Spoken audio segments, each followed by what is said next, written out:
Hello, how are you? Hello, how are you? Doing okay? Yeah. Okay, let me actually give you these few problem and try to not to spread it out, okay? Because this actually shouldn't be spread out.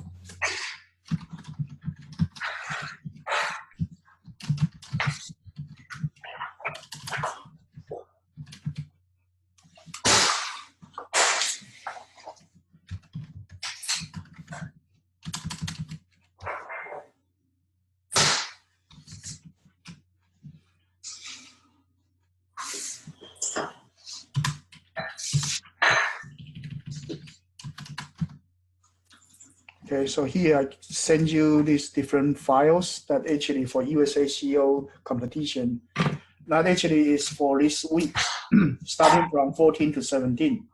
And actually this morning I wake up at 5 o'clock and finish the problem set at about 9:30. So that's why I assume that originally I assume that it's actually from starting from 11. So I'm sorry. So now let's get started for this chapter 8. You have any question regarding your school or something? Not really, no. Okay, so let's get started for chapter 8. So because I'm not assuming to teach you the whole thing, okay, so I try to pick something maybe more difficult or more related to exam to help you, okay? Okay. Is that okay? Yeah. Because right now I'm not assuming that I should reteach everything for to replace your teacher. That shouldn't be my job. So my point is I try to focus on something that maybe he didn't teach it. Okay. So first thing is like I send you a textbook. Do you receive that one? Which one was it called? It's called Java Big Java Early Object. Did you receive that? I sent it by email, and it's actually should be downloaded from Google site. Do you receive that one? Because I heard that you don't have a textbook, but I try to find a textbook used for use quite popularly used. It's actually used for Bettermite high school. Oh yeah, I see it. Yeah, so that one actually is a good reference book if you need some textbook. Because right now I'm not sure you actually know everything that needed by the exam. So here, let me actually briefly talk about this one. I use this picture.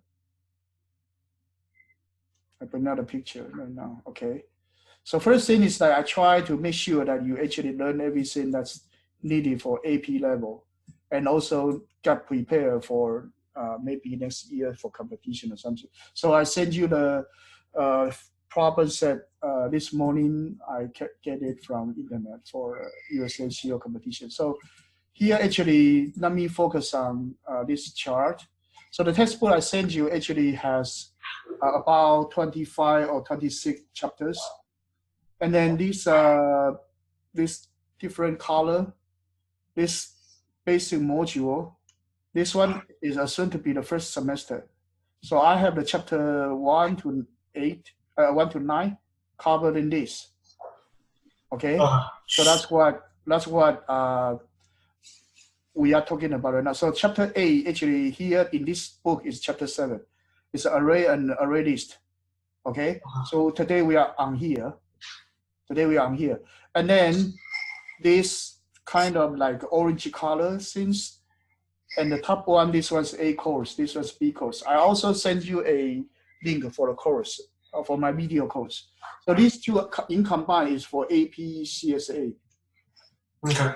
Okay, that cover the range. So you should use this PDF file, or if you want to get a hard copy or whatever, is fine. And actually in Amazon, I get a international version. That's actually some sort of cheap version, about $20 used book. That actually good enough for me. So that actually you can actually find this to be a good source for you to study. Okay, and this side is a blue one from chapter 13 to 18. This is actually some pre-work before you can do USACO.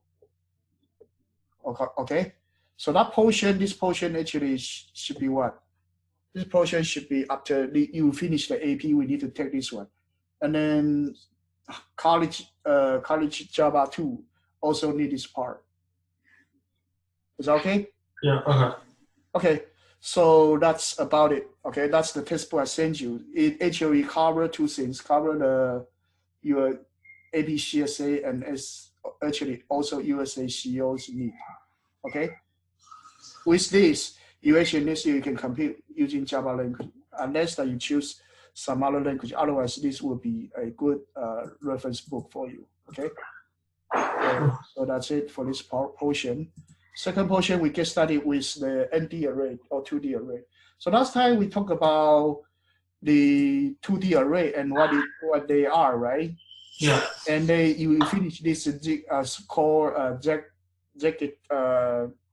ragged array already, right? You know that 2D array is what? It actually is an array of arrays, right? Yeah. So that question is fine. Now, today I'm going to focus on something else. So the first thing that I would like to talk about is for 2D, you need to know about the pattern.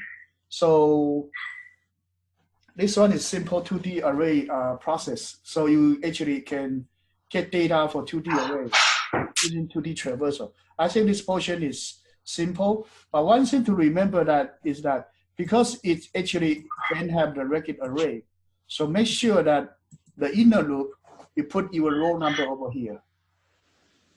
Okay. So actually, if it is regular, you put the 0, that's fine. Okay, but if you are actually working on some sort of irregular size, I mean something like this, put a 0 over here. It actually would be safer.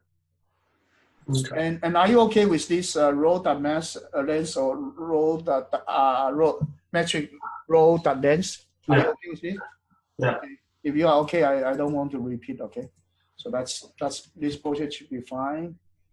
And then random value, this is fine. This printout should be fine. Summing should be fine. Summing actually similar to 1D array.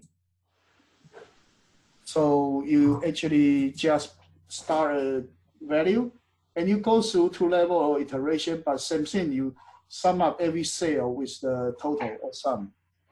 Okay, so that actually is the same. You just run a number and make sure that actually should be fine. And sum in the element by columns. So each time, this one actually is the outer loop, you set the column index. Inner loop, you set the row index. Okay, so this is somewhat different. So the traversal will happen to be what?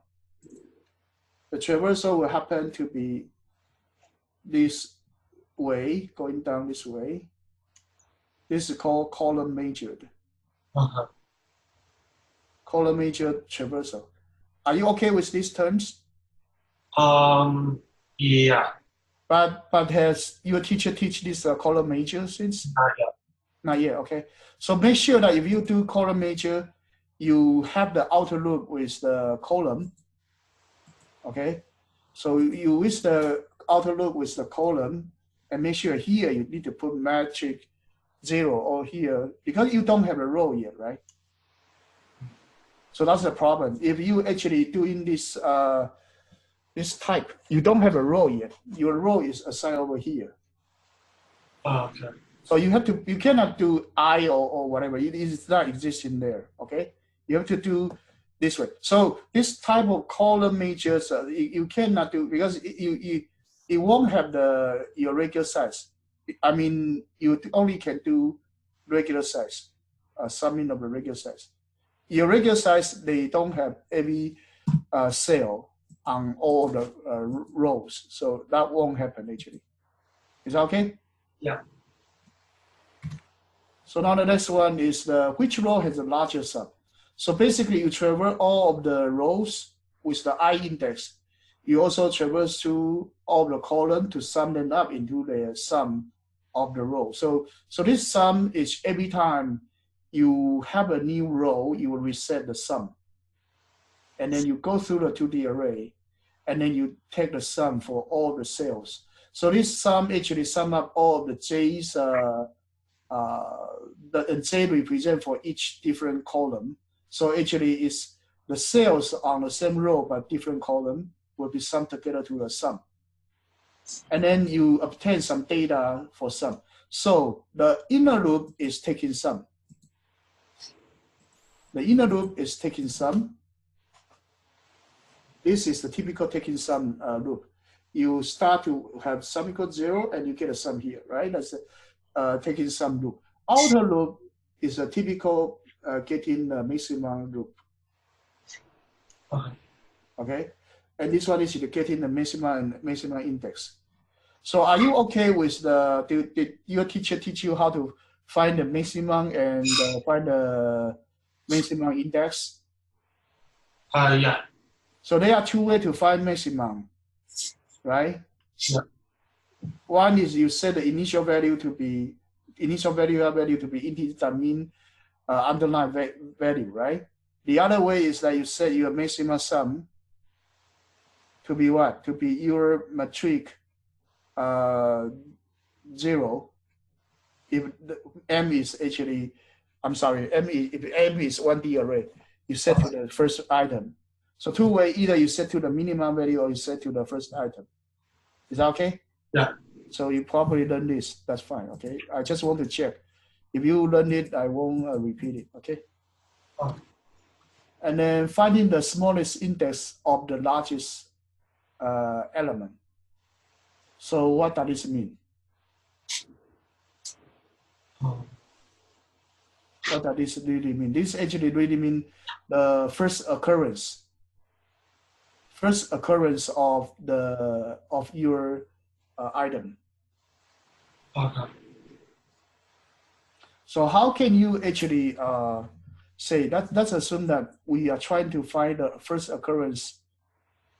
Let me see. Let me change to whiteboard. Okay. So if right here, I have an array, and this array A is actually 5, 7, 2, 4, right? Yeah. And if I try to find, let me see, I need the maximum. If I try to find, if here I have another one, 7 in between here, okay? And I try to find the index for the first occurrence of the of this 7. How can I write a program to find the first occurrence index? So this should return 1, right? My second occurrence of 7 is over here. Is actually 0, 1, 2, 3, right? Yeah. So how can I find this one?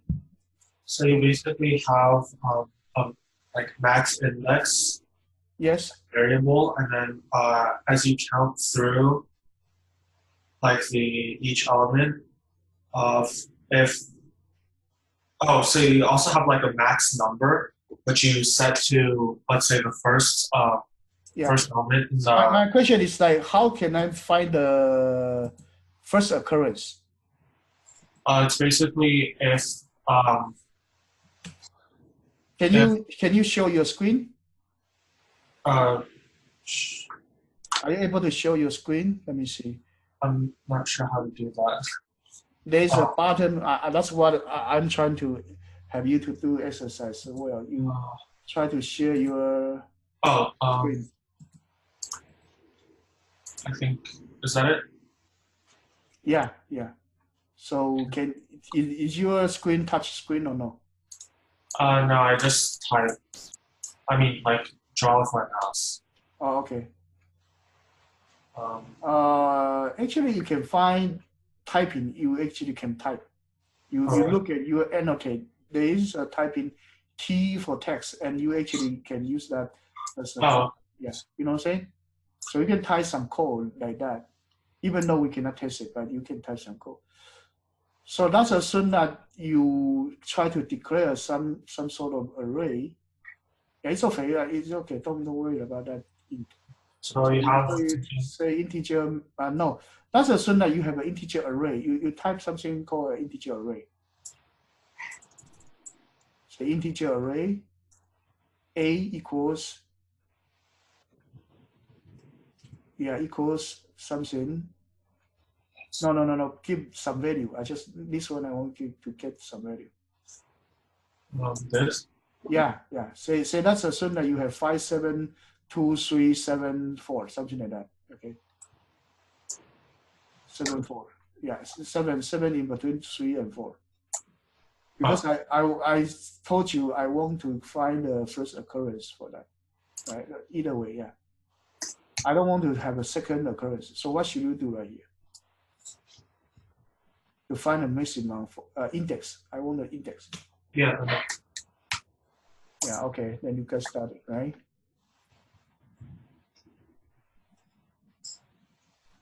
Yes. Okay, then.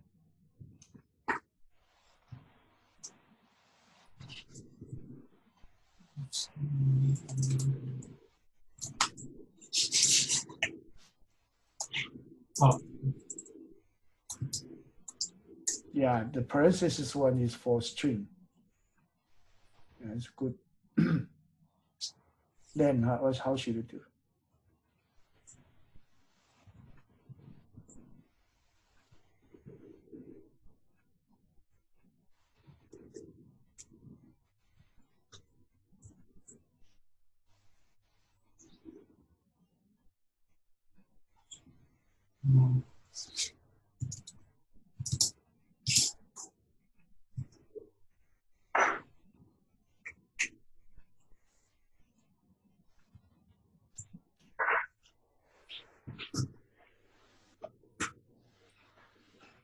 Okay, good enough. I know what you did. Okay, now let me do something. Okay, let me I actually will write something on your screen. Okay, so now this one is okay.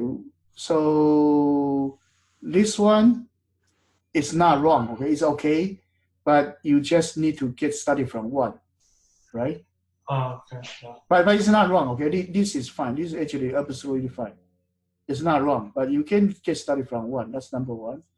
Second is like this one less than, you will find the first occurrence. Yeah. And how can I make some change to find the last occurrence? Less than equals to. Yeah. So that's, I just want to make sure you understand it. When you have the last equal 2, you will actually get okay. Now you stop share, I will share, okay? I just want to make sure you understand that. That's fine. So let's move on. And then random shuffling. Random shuffling, you actually need to pick 1D. Actually, I just pick a random number and then I do swapping. So last time I explained the swap to you already, right? Yeah, I think. This one is called what? This one is called rotational swapping. Okay. There are 2 ways to do swapping. I don't know whether last time I told you or not, but let me see. Did I teach you 2 ways to do swapping? No, I don't think so. Okay, let me actually do write something called swap. Okay. So here I will show you 2 ways to do swapping. Okay. And let's look at it.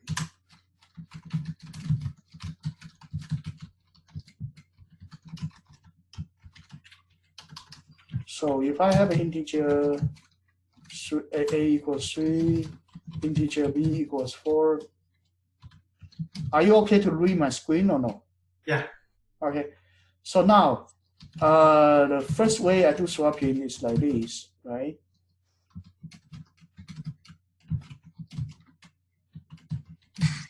Yeah.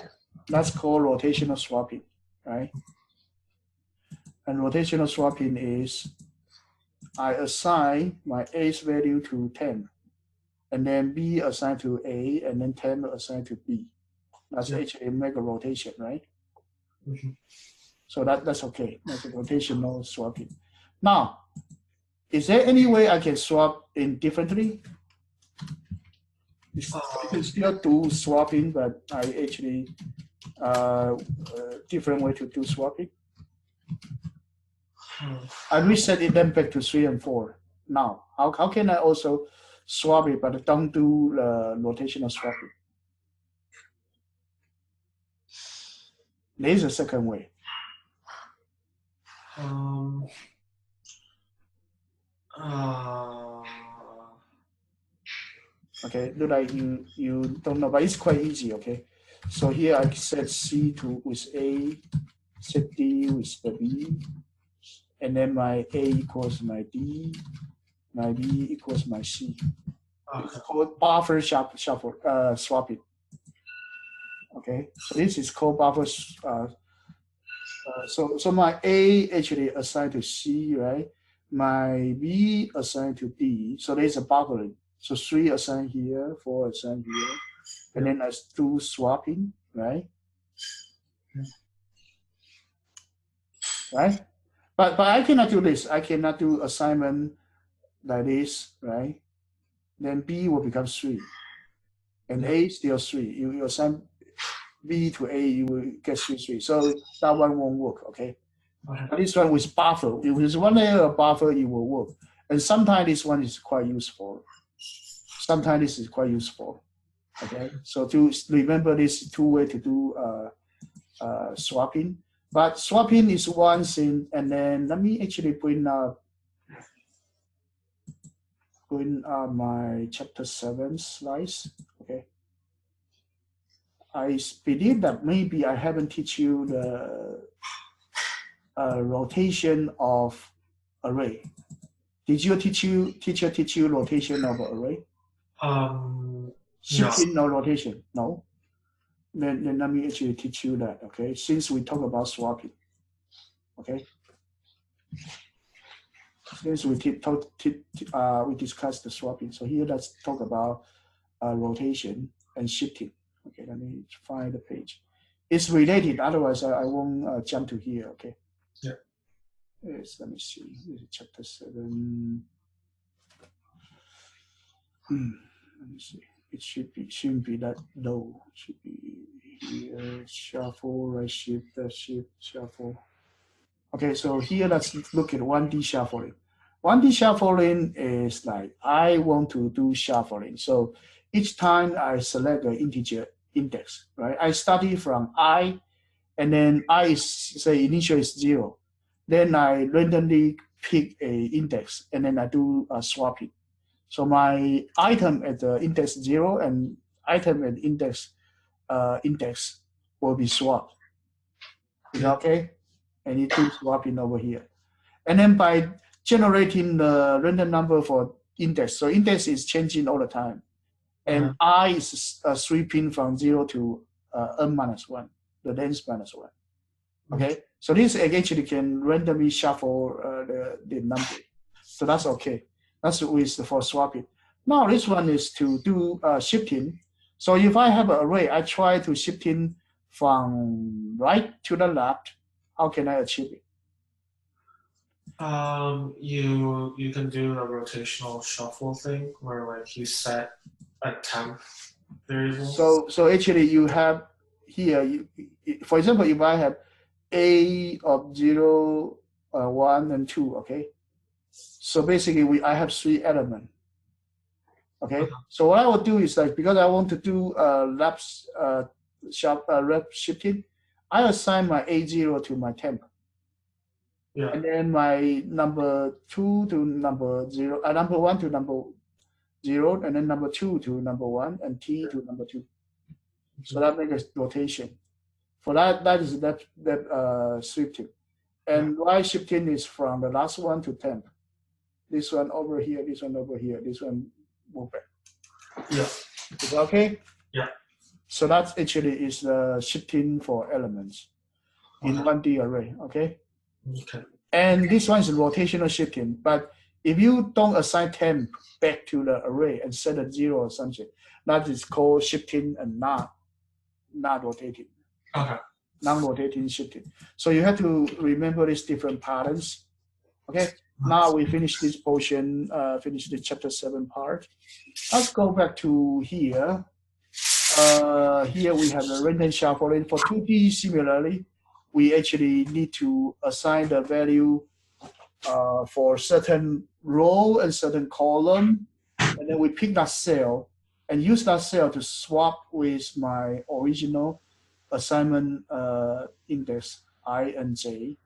So I get two random index, one for my row index, one for my column index, and use that cell to swap with my cell ij. That will finish my random rotation shuffling.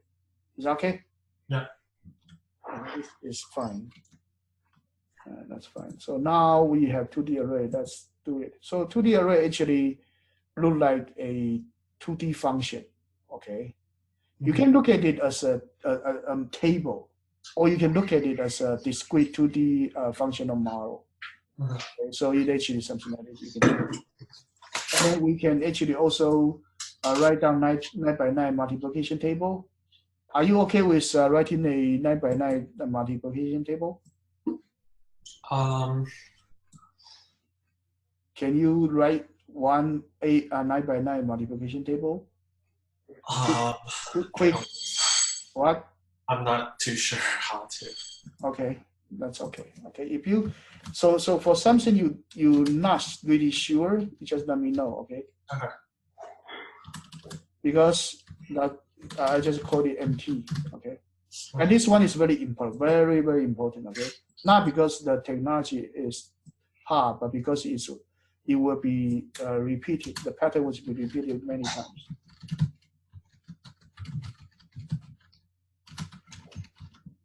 Okay, so here I try to write something called multiplication table. So here, let me create something called public static a function called MT9. Okay, I use this name with some purpose. Okay, so here I say I call this one. Let me just do it multiplication and integer. Say E. Okay. I use the wrong thing. Okay, so basically, I want to draw a multiplication table. So I have for my integer I equals 1, I less than equals D, okay, and I increase, okay. So I write something like this, right? And here I say for integer J equals 1, J less than equals D, and J increase. Okay, now I'm going to write multiplication table to actually draw some multiplication table. So here I just run this MT of 9, right? Yeah. So no problem. I run this one called MT of 9. So here I can use the less than actually less than equal D, okay? And now, because every time I draw a line, I need to change line. So here I should say system.out.println, right? So that one actually change for a line. And then inside here, I need to print each cell. So to print each cell is not hard. So I actually print, each time I print a cell, okay? So print a cell, I actually print I times J, right? Because I want to do multiplication table. But this won't work, okay? This one won't work. This one won't work. So if I print this one, it will actually glue everything together. That won't work. But I'll show you, okay? Oh, so you add like a slash tab or something? So you actually will end up with this, right? So this won't work. It's glue everything together. So that's not something I want, right? So first thing I need to actually what? There's one way that actually I plus some space, and then this one actually do this. Okay, this will work, but it actually still ugly because it's tilted. So better way to print it is here. I just do my printf. So last time I remember probably I teach you this printf, right? Formatted print. I think so, yeah. So here I can do my D here and then change line. And here I actually should put 3D. Okay? Yeah. 3D means reserve 3 space. No, I actually shouldn't change line. I shouldn't change it down here. Okay. Okay. So here I have a 9 by 9 table, right? Oh, okay. I see. So this is done. So each time I print a cell, it's something like this. Now let me actually change it for you. The reason I put here with a D actually makes some sense. Okay. So here I actually print out this, right? Now let me actually make a copy. Now this time actually I want to do my, because usually we do hexadecimal computation, right? Or binary computation, because our computer is in binary format. So now if I want to do like 16 by 16 table, 15 by 15 multiplication table, but this one actually is what?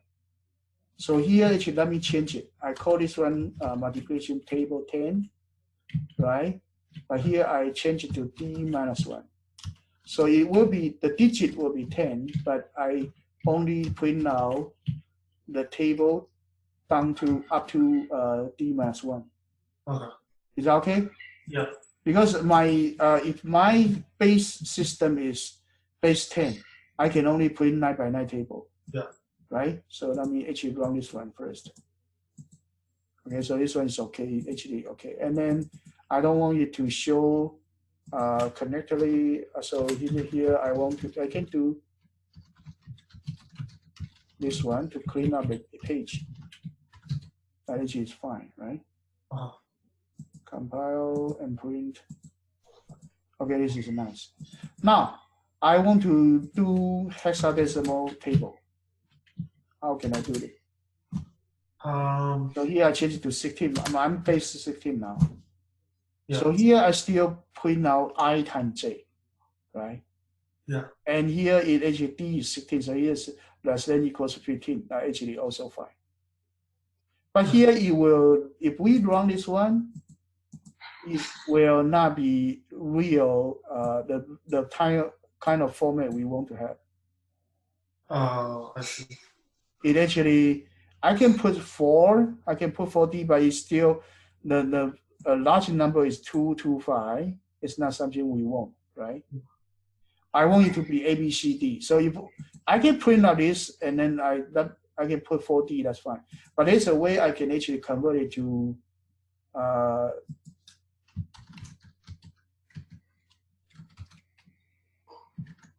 I can put integer.toString.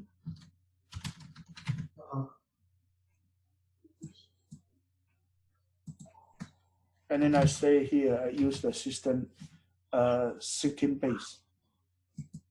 Oh, I see. So this one actually I'm able to print now. This is multiplication table. Where it is? Wait, how come?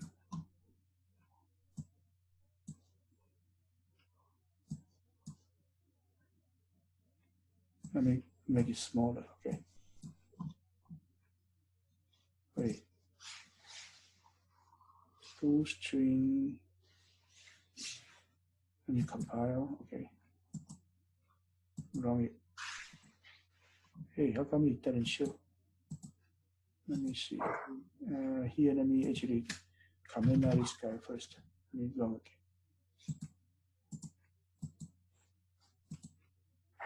Did BlueJ crash? What? Did BlueJ crash? I don't think so. Something wrong. Right? Let me check. Okay, it shouldn't happen here. Let me comment this side out. It shouldn't be something like BlueJ should. I don't know. Let me close it. Okay. Okay. Okay, something wrong. Okay. Let me see. Format, whatever. ToString INJ base 10. Here, let me put this together.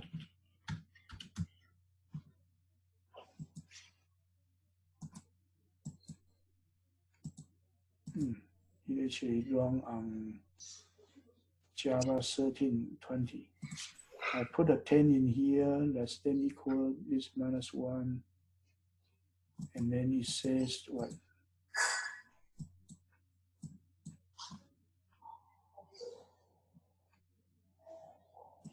Integer, let me see.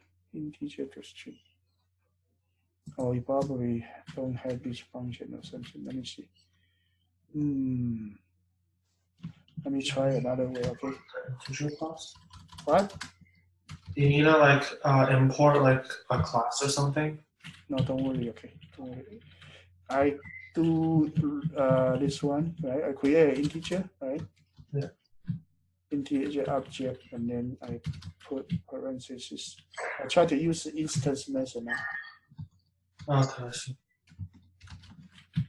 And here I put base 10, depth 10.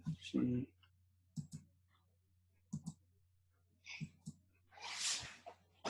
Here has the problem. Let me see. Oh, it actually, I'm sorry. I make a mistake.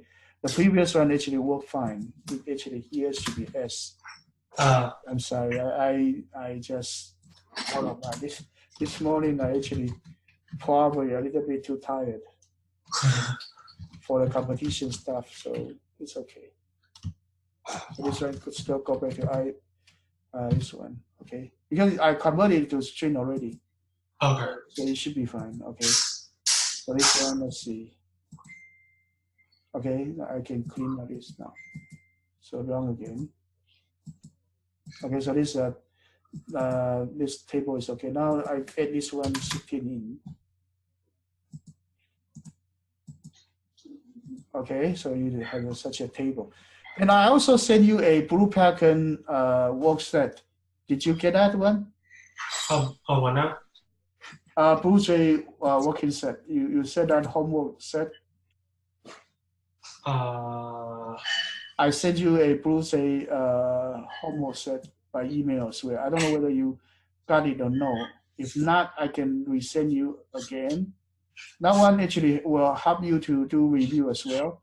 But let me actually show you right here. So here is the Blue Jay worksheet. Actually, I sent you last time, sometime before. So here has some lesson and problems. If you like to work on this ASCII code or binary number or hexadecimal number, okay, you can work on this one.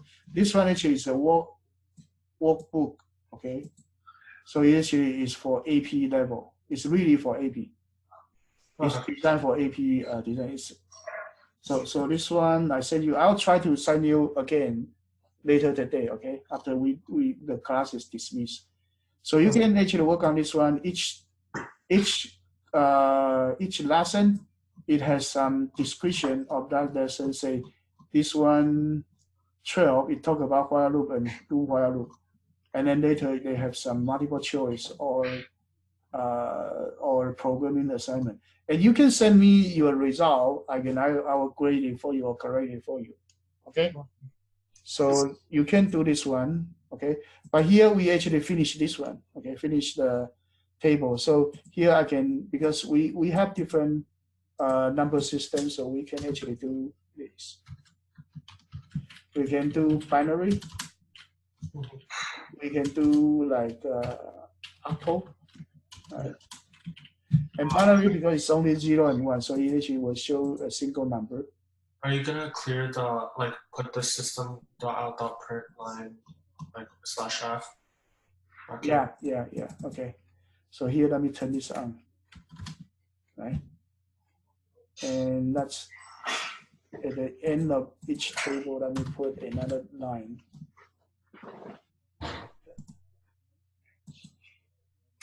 So binary table, we only have one number, right? Octal is like this, right? It's like this, okay? That's this one called multiplication table. Now let's look at our 2D array. Let's look at our 2D array. The same by this multiplication table, what I want to teach you is actually right here. It's not just the multiplication, it's 2D indexing for traversal. So normally we have that traversal is the row measured and column. So we started from row 0, row 1, row 2, row 3, row 4. Right? And then the traversal is like this. Okay? On the right hand side is actually from large number to large column to small column. So it's still row measured, but here the column starting from n-1 down to 0, and column decrease. That actually is traverse from larger column item to smaller column item. Okay. So this one, if you look at my scene here, the later one I use a wider arrow, right? So starting from this, and the index should be following this one. It's still row measure, but my column starting from large number to small number. Yeah. So this is one another way to do traversal. How many way of traversal your 2D indexing can create? Your 1D array you can count down or count up, right? Yeah. 1D array you can count up or count down. And how about 2D array? How many different way of doing traversal in 2D array? 8. Yeah, it's 8. You have row count up, count down. You have column count up, count down. You also have row measure or column measure. Yeah. Okay. So here you have this one. Actually here. Then these two are row from large to small, but still row measure. Yeah. And here you have still row measure, but column come from large to small. Same thing, row come from large to small. Yeah. Okay. And then now it's column measure, column put outside. Okay. Same thing, from small to large, both column measure. And this one from column from large to small, row from small to large. Okay. So something like that, you end up 8 different ways to do traversal. Now, you can also do partial array traversal. Okay, you only need to traverse through here. Okay, let's try this one. Okay, let's try this one. So now I finished my empty, right? So here, let me do something. Okay, I teach you something called Interspace. So I have this one, Interspace. Okay, let me copy the empty function over. Okay. It looks like a multiplication table, but in our Interspace, it works differently. So let me actually pass it over here.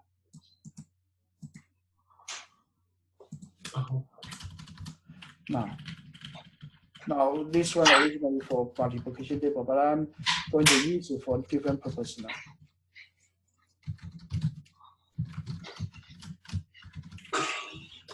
So here, let's run empty. Okay. Yeah. And now actually, I'm trying to actually print the diagonal line. Okay. So how can I print the diagonal line? Say, if I want to print the diagonal line with a 0, right?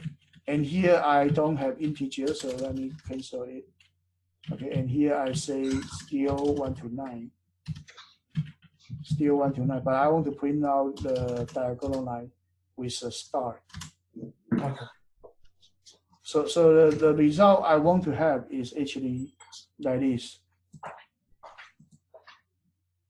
I want to have star, star, star, star, star, star, star, star.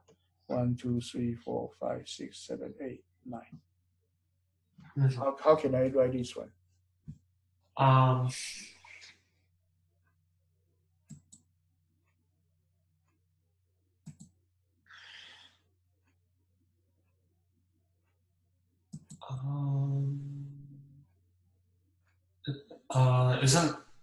Doesn't that work? What? Doesn't this code work? This one work? Wait. Yeah, I think right. No, this one doesn't work. This one definitely doesn't work. Doesn't work for that purpose. I'm sorry, I should be here. This one definitely not working. It's actually like this. So each cell you visit it and you print out something like that, right? So you won't work like this. So I should do this. For diagonal line, what's the purpose? What are the index for the diagonal items? Wait, what does printf do? What? What does printf do? Printf is formatted print. So let me put it back to print. It's actually the same. Okay. Printf is formatted print. So you can add the percentage D, percentage something, percentage S, percentage B. Did I told you last time or no? No. Probably. Oh, okay. I just teach you for one class, right? Yeah. I should not have teach. I may be teaching someone else, but not you. Look like you still have a lot of things to pick up. Yeah. If j equals to I. Yeah. Okay. Here, I equals j.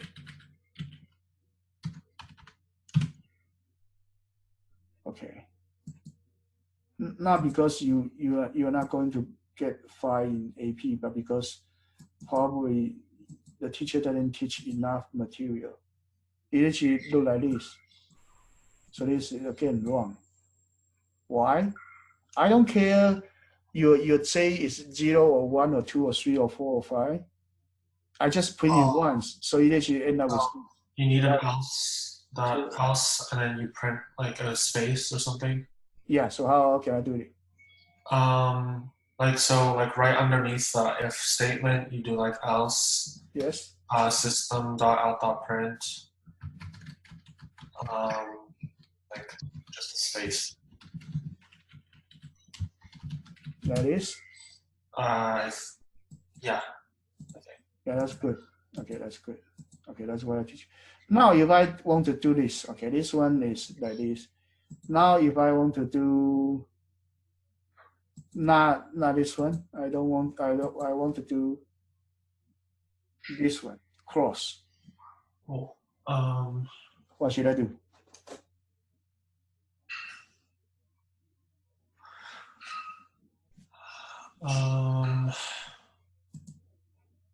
So.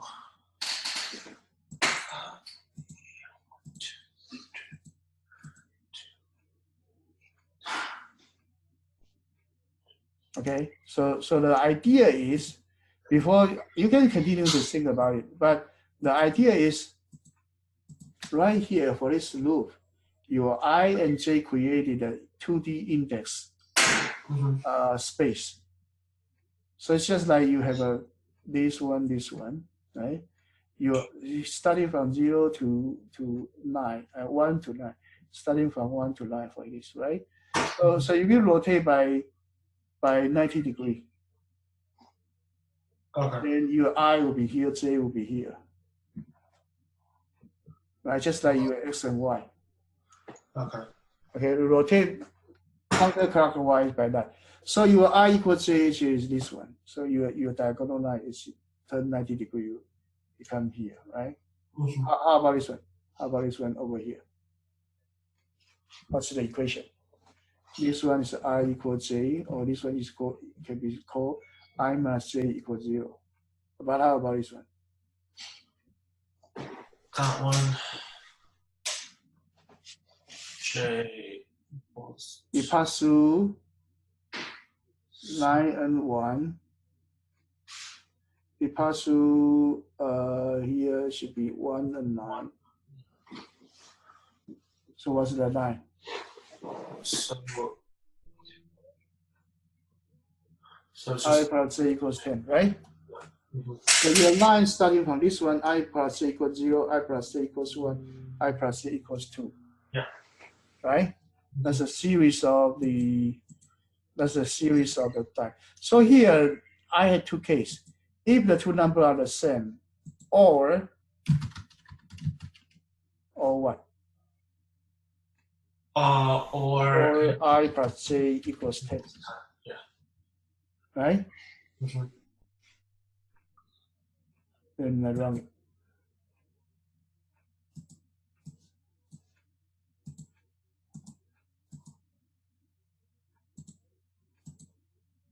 Is that something like that, right? Yes. Okay.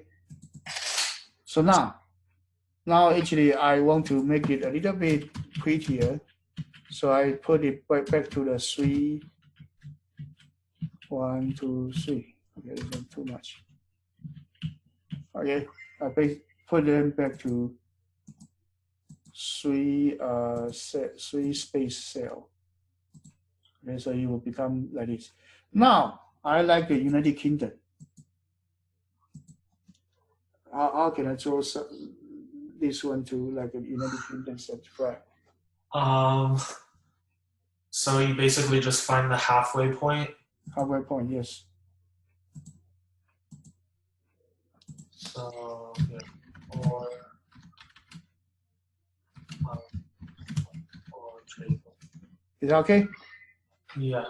So what I'm trying to teach you right here is I found IJ become a index space.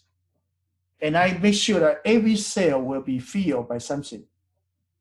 You fill by space or you fill by star. And then for those cases that you should fill by star, you set a if condition to print that with that. Yeah. Is that okay? Yeah. This one too much here. That actually equals 5. Let me see. Let me clean it. Okay, here I should also do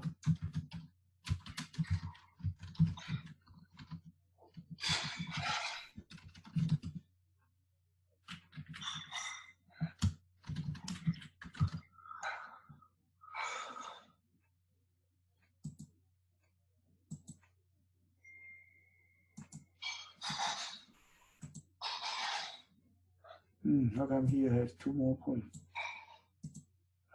Starting from let's see, I plus 3 equals 10. And then let me see. How comes there are 2 more points? 1, 2, 3, 4, 5, 6, 7, 8, 9. Okay, totally 9 cells. Here I have 1, 2, 3, 4, 6, 7, 8. Oh, let me see. No, I'm seeing 9. Wait, 1, 2, 3, 4, 5. Yeah, here I think they are 2 space. 2 space. Who actually had 2 space? Who generate 2 space for it? Let's see. You know what I'm saying? Here it has one. It should have 3. let me see. Here's 1 space. So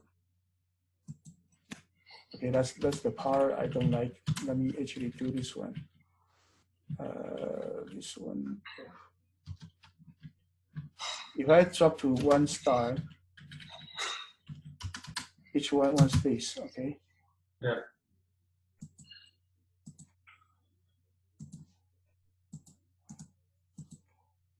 It is fine, right?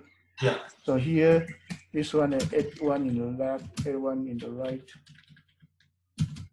Okay, 2 space. Just make sure it actually works. Okay, this one fine. Okay, so that actually is what we have. Now I have another question. This 2D array, I want to do partial traversal, right? I want to do partial traversal. Say I have 1 array. I have a simple array, pretty simple array. I have a 4, 5, 2, 1, 7. I have an array like this, pretty simple. I would like to ask you how many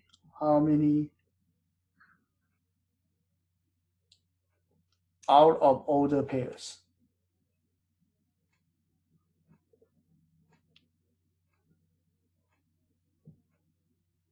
So if we have the ascending number, So 4 and 2, that's one pair for out of order. And then 4, 1 is out of order, right? 5, 2 is out of order, 5, 1 is out of order. So look like there are 4 out of order things. Oh, there is also a 2, 1. So totally what? 5 out of order pairs. But give you a random array. How can you calculate the out of order?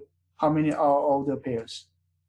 It's basically just if there are numbers smaller to the right of whatever number you are at. Okay, can you share your screen? Yeah. Are you using BlueJ? Sorry, what? Can you share your screen with BlueJ or some tool you use? Shoot. I don't have BlueJ on this desktop. Or any editor or compiler. Do you on your computer? Is there any compiler? Not on this one. No, this one. Okay, that's fine. Now let me do it. Okay, next time probably you need to install something for this class one. Otherwise, I cannot teach you how to do coding, right? It's on my like regular computer, but like my mom told me to use. Yeah, it's okay. It's okay. Don't worry. Okay, next time try to do a computer research. So here, let me call it this out of order. As sometimes it happens because we just do online one time, 2 times, right? Yeah. Don't worry. So here it actually is a test. It is related to this 2D indexing. That's why we talk about it. Okay.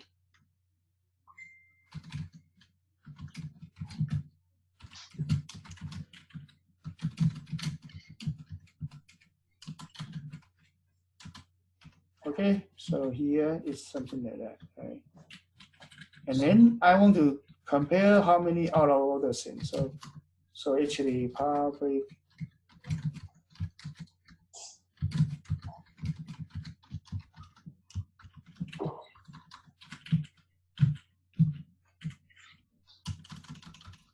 so I'm stupid. Okay, now I'm stupid. I do this. I clean out the page, okay?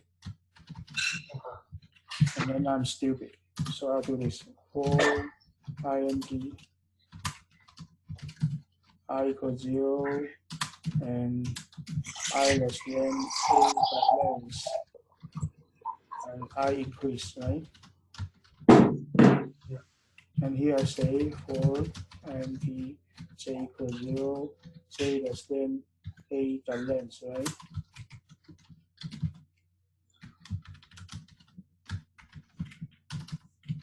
And then I say if my a of j actually is less than a of I, right, and say counter increase. So initially I have a counter, say integer count equals 0. Yeah. And then I increase my counter and then finish that and I say system out line count. Is that correct or no? No. Why? Because in your second iteration through, j should be equal, like j should be always equal, like the starting point should be equal to I. So like for int j equals to I, right? That is? Yeah. Oh, wait, sorry. Wait. Yeah, that's a question I want to ask you. So what's that? I mean, okay, yeah, that should work. But like it should be better if it's I plus 1. And if it's I plus 1, then a length 5. The number is correct, but your description, I couldn't say it's wrong, but there's a better way to explain it. Yes. You could also do j equals to I plus 1, but then like you have to change you have to do like j is less than. Oh wait, no. Yeah. Then I has to be a dot length minus 1. That is? Yeah, I think. Why? Because if you're at the last iteration, I is like without minus 1, I would be like at the last index, but then your j would be calling that like a non-existent index afterwards.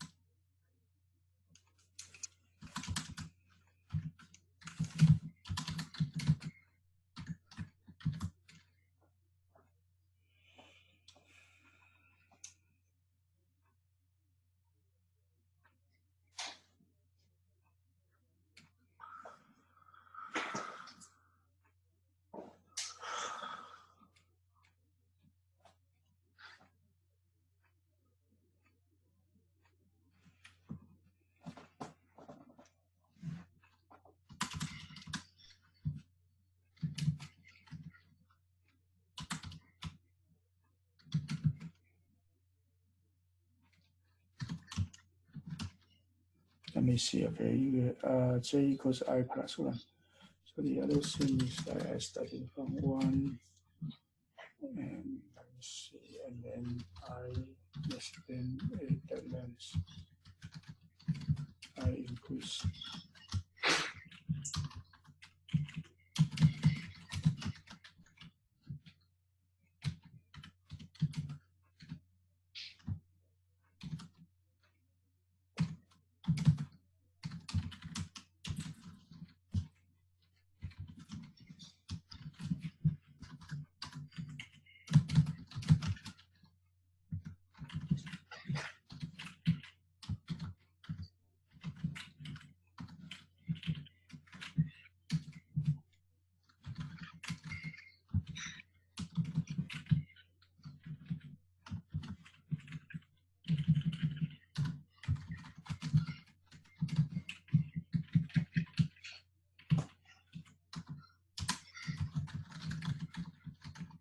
Okay, your description is okay. But how about this one?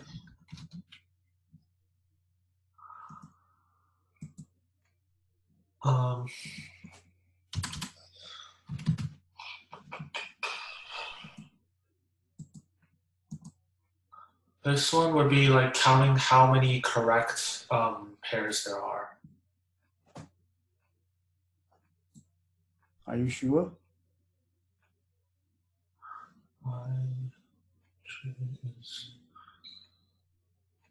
Are you sure it's counting the correct order? Right. Actually, I would say these two are equivalent. Okay, why? Now let's look at this. Okay, don't think about these things. Let's look at a table. Okay, so I have this table drawn like this. I have 5 elements, right? 5 elements. 1, 2, 3, 4, 5. 1, 2, 3, 4, 5. So here I have 4, 5, 2, 1, 7, right? 4, 5, 2, 1, 7, right? Yeah. So let's assume that the row is the one I traverse through, and the next one is over here. So 4 and 4, it won't happen. You don't need to compare with it. Okay. So your relationship can only be 4 need to compare with someone trading it. Right? 5 compare with someone trading it. Right? Something like that. Okay. So out of order, you check this one out of order. 4 greater than 2. 4 greater than 1, that's out of order. Right? And 5 older than 2 is out of order. 2 greater than 1. So totally 5 of them are out of order. So this 5 is out of order. Yeah. right? That's one way you traverse this way, this way, this way, this way. And how about this one? How about this one? If I traverse like this one, this one, this one, this one, I would say these two are symmetric. I would say these two are symmetric.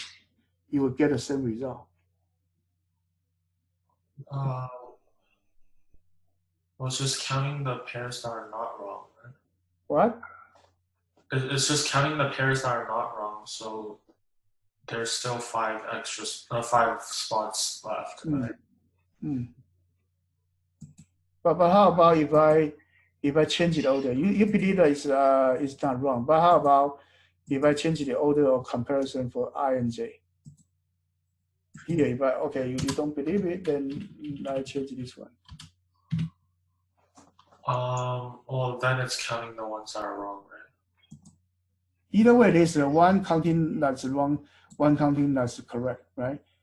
If I put J in front of it, or say that actually they should be some of them actually is out of order, right?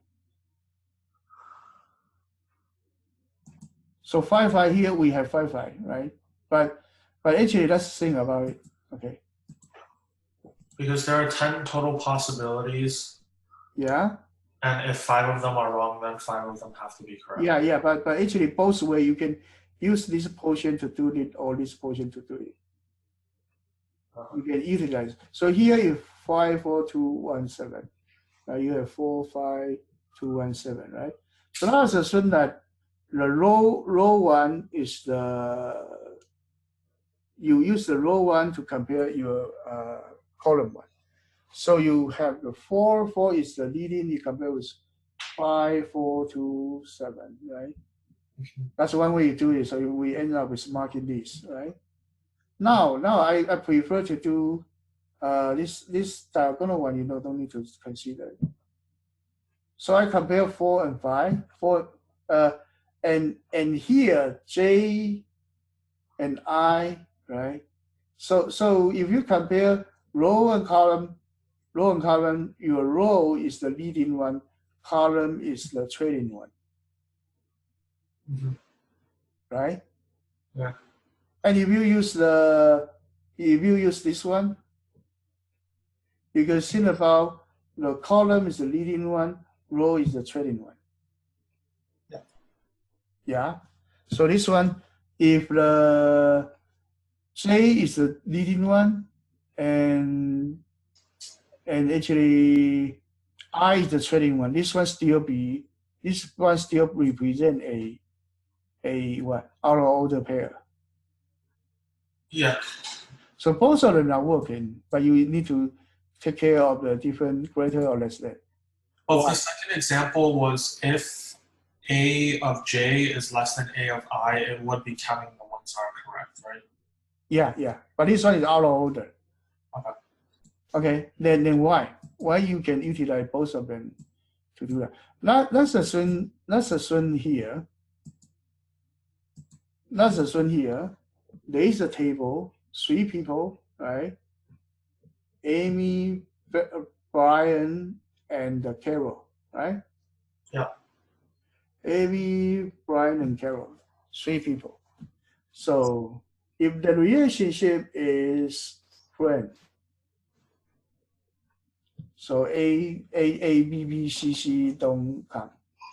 And then I say A is B's friend, then B will be A's friend. So these both will mark at the same time, right? A is the B's friend, B will be A's friend, not for sure. And then the other relationship had nothing. So there's no direction. So basically you have A and B as a friend, right? But if you have something like this matrix AB, right? Yeah. But here it's not called friend, it's called like. Like is different, it's directional. So you can have A like B, C like B, but B doesn't like C. So here A like B, here check, right? Yeah. And then A like C actually A like C, actually, no. C like B, check. C like B. C like B only can be checked over here. C like B will be checked. So this one, the first person, this one, second person. So the relationship of this one, A like B and C like B, can only be represented by this. But if a friendship A is B's friend, and then C is B's friend, so in that case, A is B's friend, so A is B's friend, here should be filled.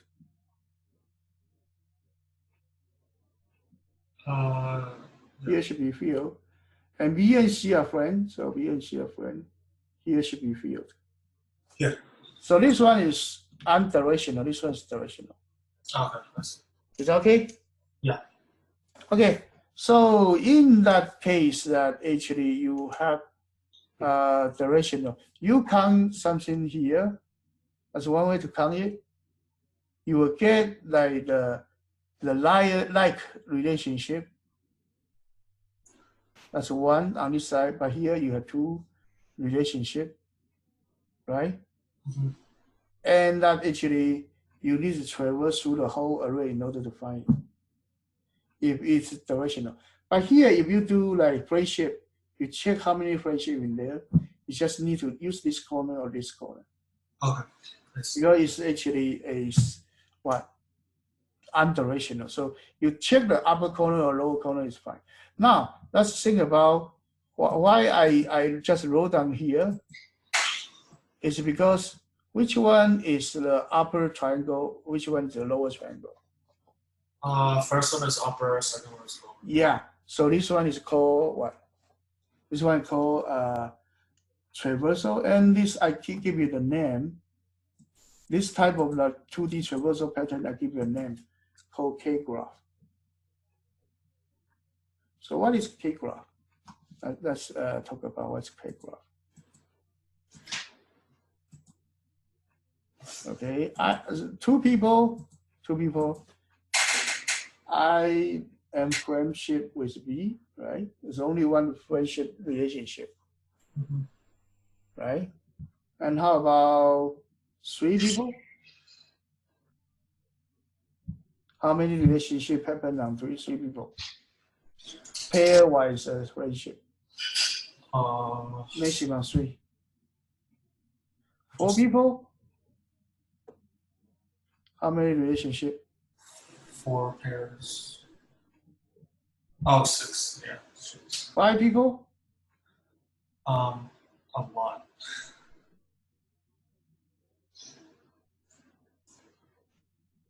Yeah.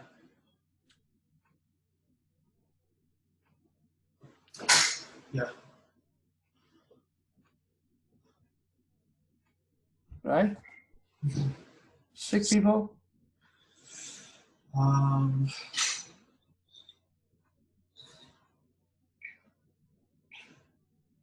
12? I'm not sure.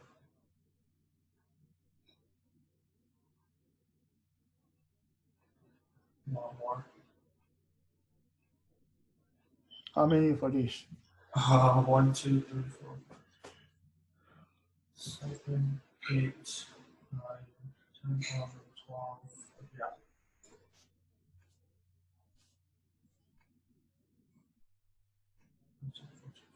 Yeah.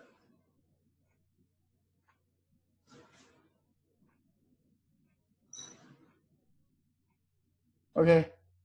So what are the number? What is the total number of pair relationship? Actually, this is C. 5 pick 2, you end up with this. C 6 pick 2, you end up with this.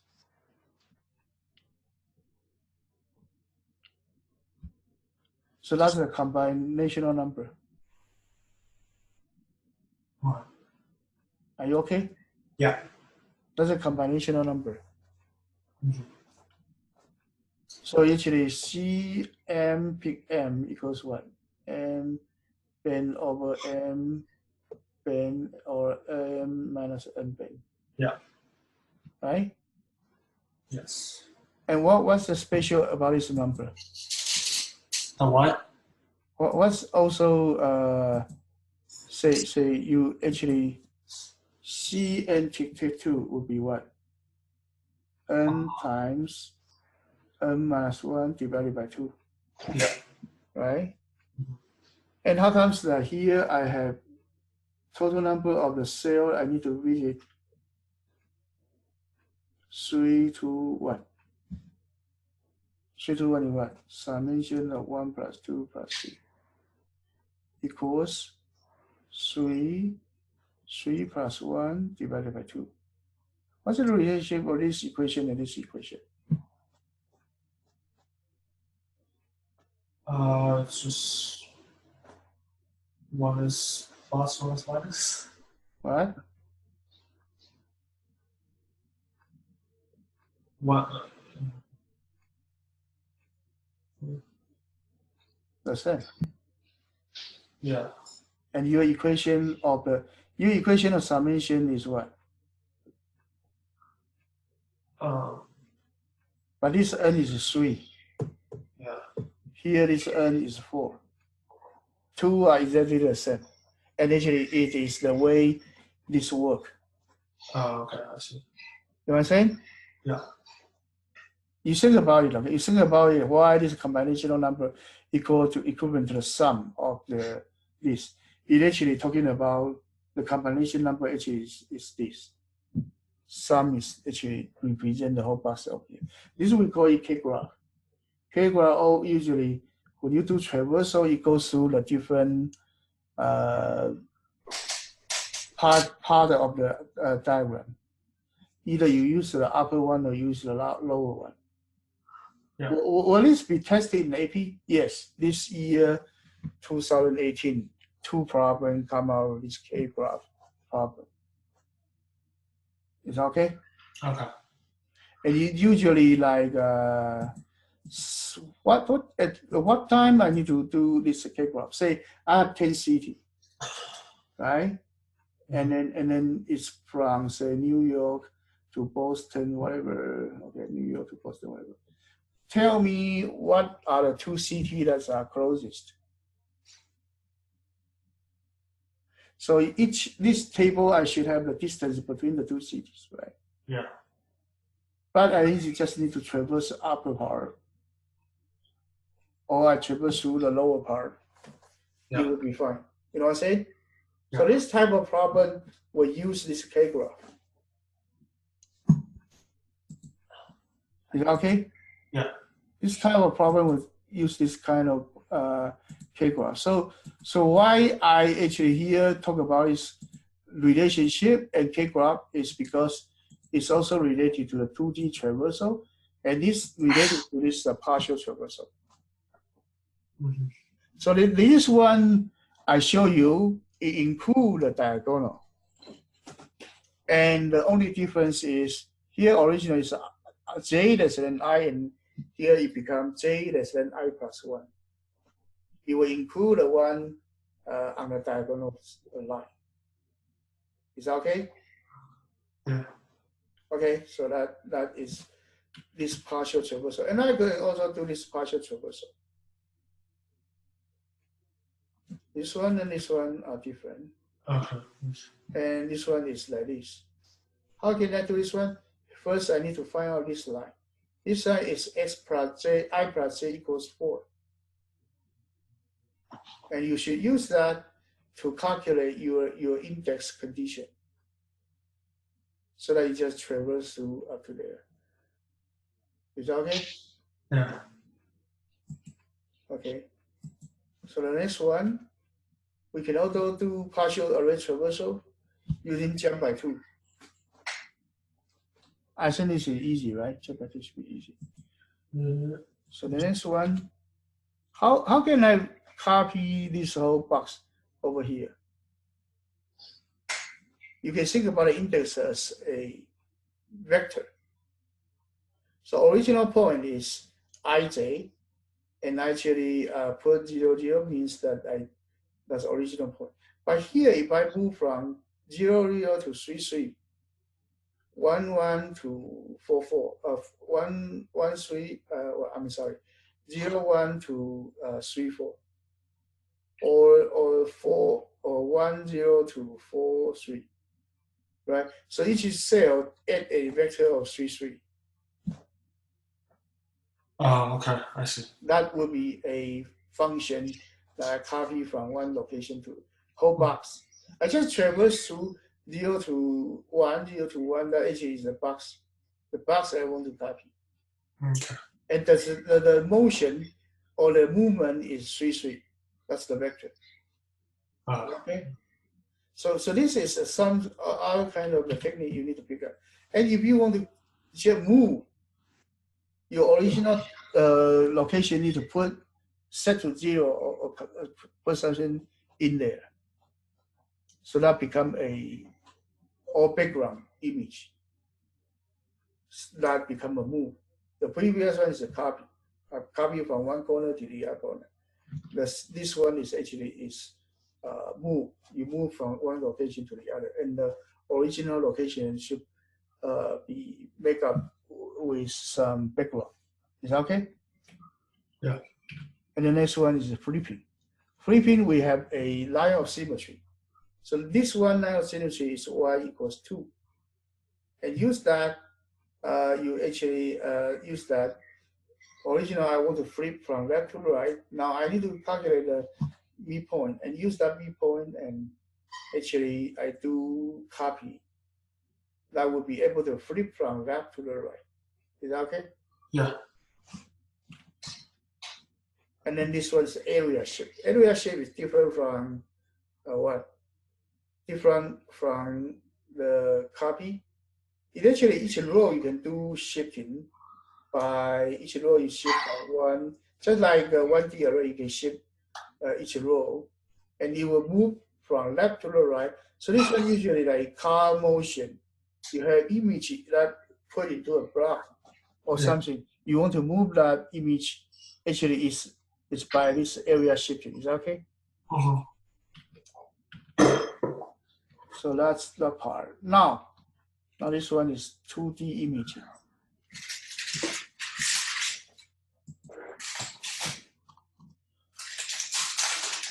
The US school is still doing 2D array or what for the final? Our final does not cover 2D array. Up to here? Yeah, we haven't gone over color yet. Okay, you haven't gone over color. Let me see. Okay, so this one I just omit. Okay, I don't do it. So I find some other, maybe I need to talk to your parents whether you should add more time. I don't know. Do you think that add more time will help you to cover more stuff? Or? I think it's fine. You're fine? Mm-hmm. Yeah. Okay, let me see. This topic should be fine. Closest pair. Okay. So here, if I have a 3D array, 2D array, and each row represents one point with 3 tuples, and that is x, y, z. That's a 3D, a point in the 3D space. And I want to try to find the 2 closest point and return the index for these 2. So this one actually should be going through the K graph. But each pair you find, you calculate the distance. Is that okay? Mm-hmm. Yeah. So this one I just show you. I don't want, and you actually need to do this. Okay, this actually I already take out the diagonal portion, but remember is from 1 to n, and this one 0 to n minus 1. Okay. Yeah.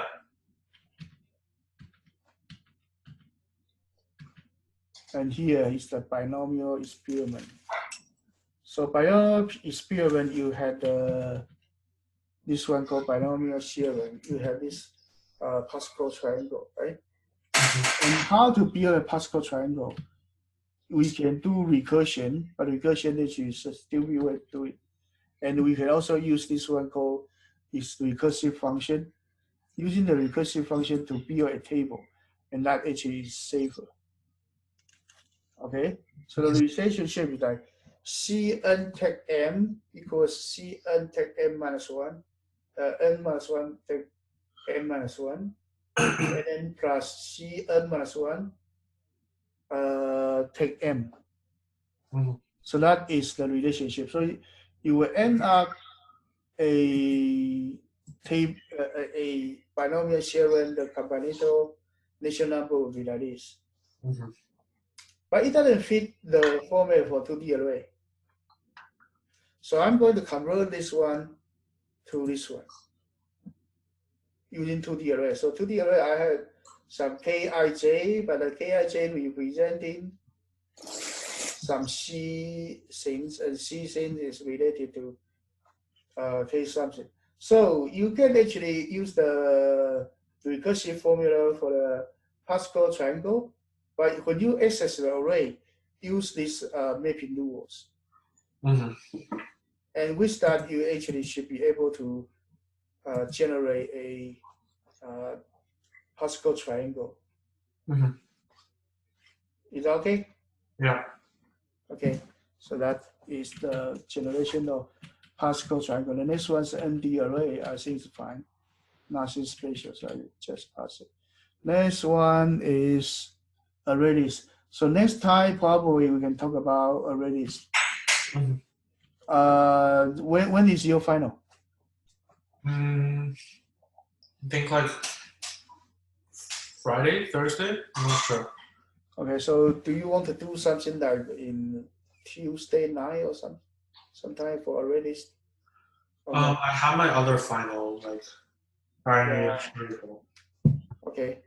So then we probably I'll talk to you about whether we meet again after next Saturday or something. Uh-huh. Is that okay? Are you Yeah. okay or any more question? No. And that today's talk help you or no? Yeah. Yeah. If you know something you already know, I will just skip it. Okay. Mhm. Okay. Make sure you understand the carry graph. That's quite important. Yeah. Okay. And I'll try to find some problem for you to work on. And I send you 3 of the competition problem. If it's too hard, you don't need to work on it. I just give it to you for you to reference as a reference. Okay. Mhm. Okay. That's it for today. Thank you. Mhm. Bye now. Thank you. Bye. Bye.